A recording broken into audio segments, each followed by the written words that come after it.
வணக்கம்.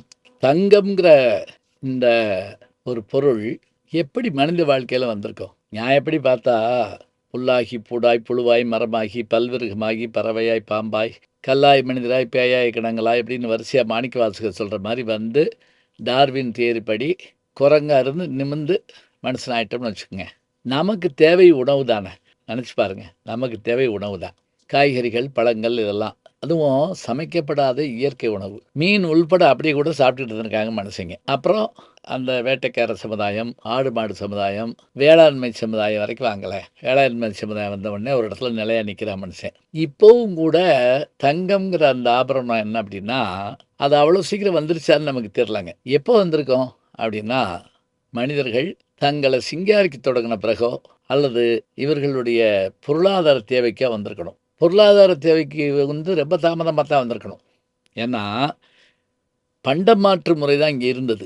குறிஞ்சி, முல்லை, மருதம், நெய்தல் இந்த 4. மலை சார்ந்த இடம், தேனும் தினையும் விளையும். காடு சார்ந்த இடம், தேவையான காய்கறிகள் மற்றதெல்லாம் கிடைக்கும். மருதம், நெல்லு, கரும்பு, வாழை எல்லாமே விளையிறதுங்கிறாங்க. நெய்தல், உப்பும் மீனும் கிடைக்கிற இடம். இந்த மருத நிலம் தான் முக்கியமான இடம்.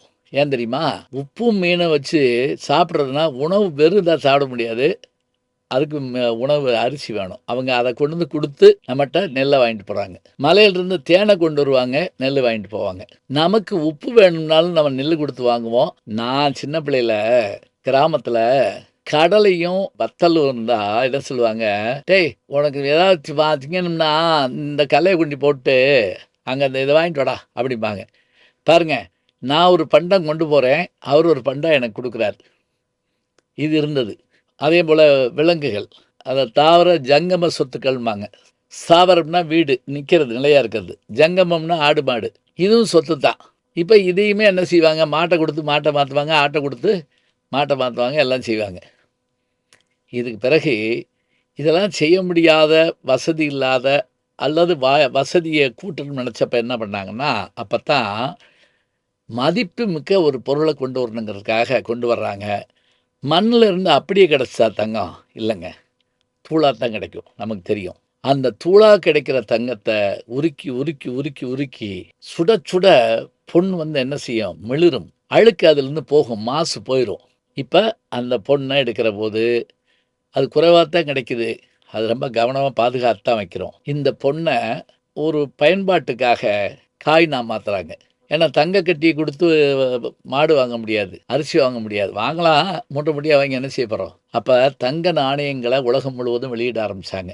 நம்ம இதுலயுமே பாண்டி நாட்டு தங்கம் இருந்தது, கொற்கை முத்துக்கள் இருந்தது, முத்து, தங்கம் எல்லாமே இருந்தது. இந்த தங்கம் இன்னொன்னு ஞாபகம் வச்சுக்கங்க, மங்களகரமான பொருள். "ஒரு பொட்டு தங்கமாவது இருக்கா பாரு அவ கழுத்துல" அப்படிங்கிறோம். தங்கமே அப்படின்னு நான் சொல்றோம் சில பேர. கடவுள கூட "பொன்னார் மேனியனே" அப்படின்னு பொன் போன்ற மேனி உடையவனேன்னு சொல்றோம். நம்ம பழைய பாடல்ல ஒரு கிழவி நெல்லு காய போட்டிருக்கா. ஒரு கோழி வந்து கொத்துது. காதுல கிடக்கிற தோடு எடுத்து அது கோழி மேல எறிஞ்சு தானியத்த காப்பாத்துறா.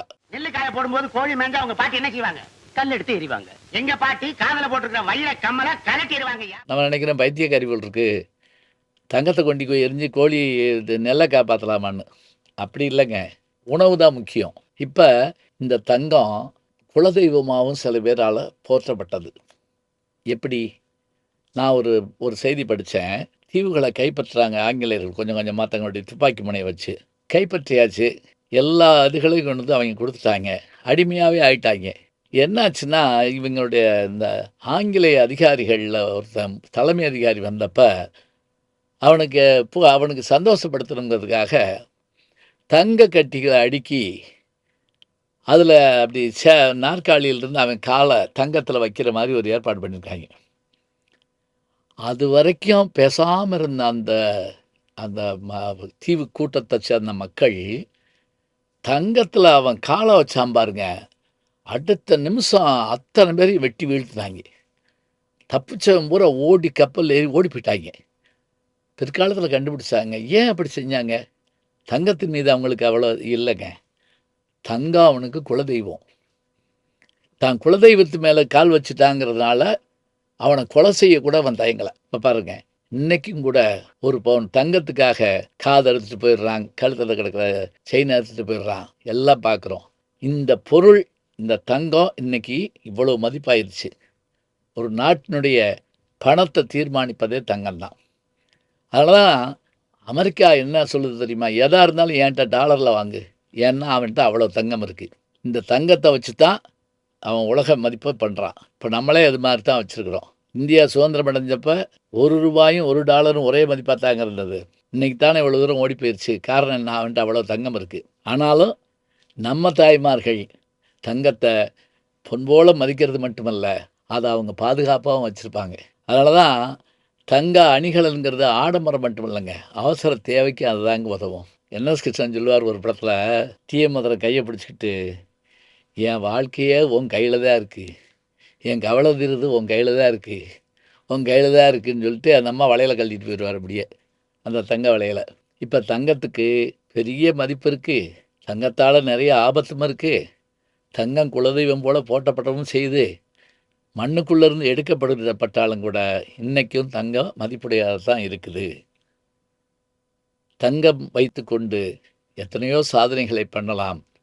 தங்கத்தை கொடுத்து தங்கத்தை வாங்கிறத காட்டலாம், தங்கத்தை கொடுத்து தங்கமான மனிதர்களை நாம் உருவாக்கி கொள்ள வேண்டும். தங்கம் இன்றைக்கும் போற்றப்படுகின்ற ஒரு பொருள். மருத்துவ உலகில் ஒரு ஆச்சரியம் சொல்கிறேன் கேளுங்க. இப்போ ஸ்டண்ட் வைக்கிறோம்னு சொல்கிறோம் இல்லையா, அது மாதிரி நம்முடைய உடலில் சில இடங்களில் அது வைக்கக்கூடிய அந்த கருவிகள், சின்ன நரம்பு போன்ற கருவிகளுக்கு பயன்படுறது எதுன்னு பார்த்தீங்கன்னா தங்கம் தானா. ஏன் தெரியுமா? தங்கம் கருக்காது, தங்கம் துருப்பிடிக்காது, மற்ற உலோகங்களிலிருந்து வேறுபடுவது இதுதான் தங்கம். அதனால் தங்கத்தோட பெருமையை அறிவோம், தங்கத்தோட அருமையும் தெரிஞ்சுக்கிடுவோம். ஆனால் அதை தேவையான அளவுக்கு பயன்படுத்த கற்றுக்கொண்டால் அது நமக்கு நிச்சயமாக குலதெய்வம் தாங்க. நல்ல செய்திகளை நாளும் சிந்திப்போம், நாளை சந்திப்போம். வணக்கம். ஜி ஞானசம்பந்தன் யூடியூப் சேனல் பாருங்கள். உங்களை தேடியே உங்கள் வீட்டுக்கு வருது. கேட்காம ஒரு விஷயம் உங்களை தேடி வருது பாருங்கள், அதை பிடிச்சி வச்சுக்கோங்க. நம்முடைய ஜி ஞானசம்பந்தன் யூடியூப் சேனலை தொடர்ந்து எக்ஸலம், இன்ஸ்டாகிராம், ஃபேஸ்புக், வாட்ஸ்அப் என்று அனைத்து தளங்களிலும் நாம் இயங்கிக் கொண்டிருக்கின்றோம். நீங்களும் எங்களோடு வாருங்கள்.